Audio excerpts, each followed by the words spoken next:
studying Korean for about 4 years now, and I still feel like I struggle to hold a simple conversation. I did 2 years of official studying in a college classroom, homework, quizzes, oral exams, and for the last 2 years, I've been totally on my own. Different programs, tutoring sessions, and drilling flashcards almost every single day. I could read restaurant menus, watch some parts of certain K-dramas with no subtitles, and know what's going on.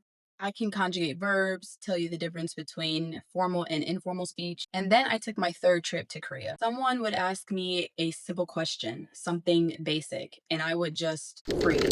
I knew the words, I studied the words, but in that moment, standing there, nothing came out the way it was supposed to.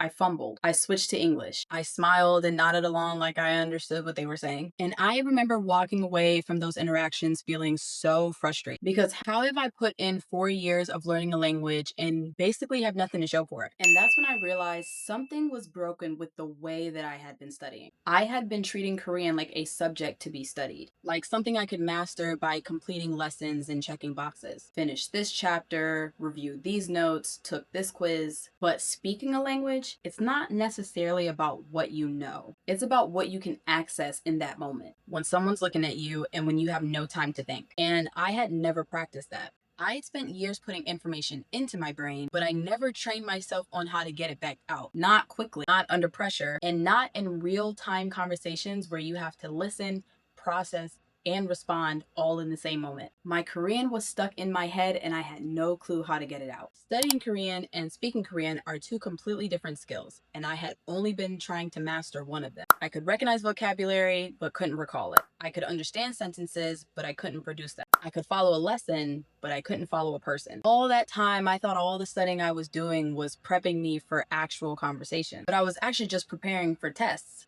that I gave myself, tests where I already knew what was coming. And I know you know, but real life conversations don't work like that. Real conversations are messy and fast and unpredictable. Someone asks you something you weren't expecting and you've got to respond with what you got. And if you've never practiced doing that, you freeze. And that's what happened to me over and over again. And I want to be really honest with you guys. A lot of people that are studying Korean or any language are actually in the same place that I was, that I still am. You're doing the work, you're showing up, you're studying, and it feels like you're not getting anywhere. It's not because you're bad at languages. It's not because Korean is too hard. It's because the way that most of us are learning languages doesn't actually prepare us on how to speak. We learn to pass.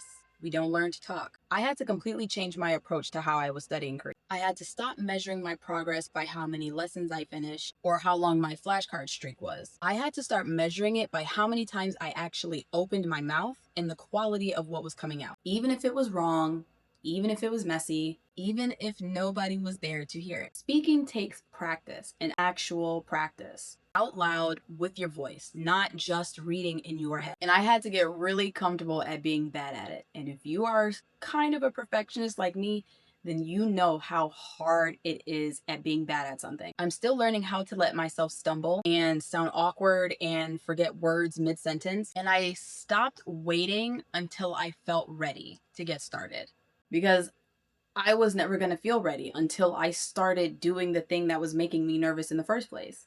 So that's where I am now. Still learning, still making mistakes, but finally actually practicing the skill that I've been wanting to have.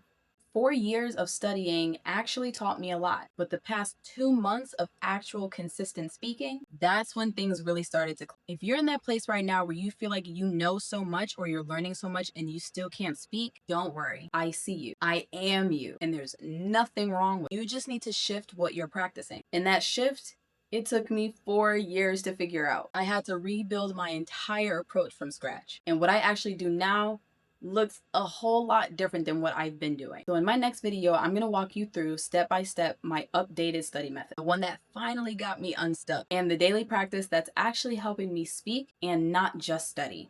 So make sure that you're subscribed so that you don't miss it. We're chasing this dream in real time. I'll see you in the next one.